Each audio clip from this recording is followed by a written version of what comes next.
کوم علماو چې د ذاکر نایک صاحب پر راتلو باندې اعتراض کوو خصوصا دا ویډیو د هغه علماو حضراتو دپاره ده. ګوره ذاکر نایک صاحب څه وایي دا ټول انټرویو به تاسو کتلي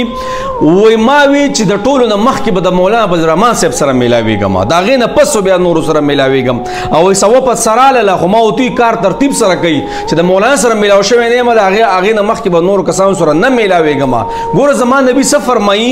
وایي کو چرته ستا کور ته کافر راځي کافر کنه میلما نو د هغه به عزت کې د هغه به اکرام کې د کافر د الله بندګانو موږ ته د عزت حکم دی دا خو مسلمان دی. ګوره د عقایدو اختلاف دغه د مسایلو اختلاف هر ځای کې شته. ګوره کو پنجپیریان دي کو اهل حدیث دي او کو دیوبند والے دي او کو جماعت اسلامی والے دي او کو بریلیان دي وغیرہ دا ټول څه دي دا ټول مسلمانان دي.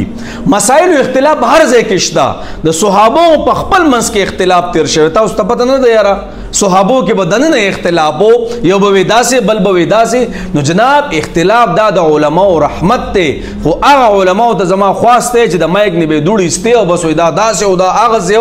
او په عوامو کې به یو انتشار پیلوو. نو برای مهرباني زمونږ علماو الله دا منصب راکړی دا ډېر لوی منصب دی. هر کله چې یو میلمه داسې راځي کو د هر دغه سره مکتب فکر د علماو سره تعلق ساتي خو زما استاد لپاره اسلام څه وایي زما استاد لپاره اسلام دا وایي چې د هغه اکرام وکړه د هغه به عزت کې د هغه به قدر کې هغه ستا ځای له میلمه راځي. او جناب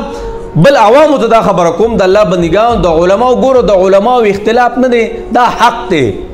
تاسو پکې منځ کې بیا مه راځئ زموږ هغه عام کسان چې د الف نه په یې باندې نه پوهېږي او راځي د علماو په زندګۍ کې بیا ګوتې وایي او ویډیوګانې پکې چې دا داسې او دا هغسې الله باندې ته په څه پوهېږي ته قرآن او حدیث باندې پوهېږي. د علماو اختلاف پرېږده هغه به نه چیړئ عوام. او زما هغه علماو ته خواست دی چې جنابو داسې څه میلمانه راځي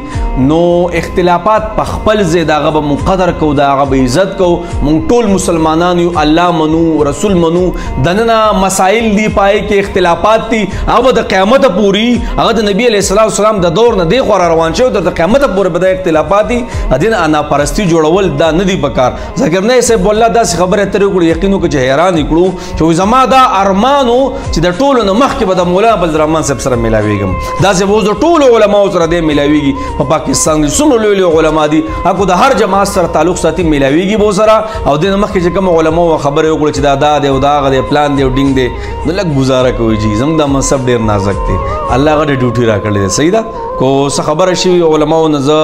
معافي غواړم کو د بې ادبۍ الفاظ ما ستاسو باره کې استعمال کړي د هغې نه معافي غواړم خو امت په جوړو جي ټول له به نه ورکوو الله خوشحاله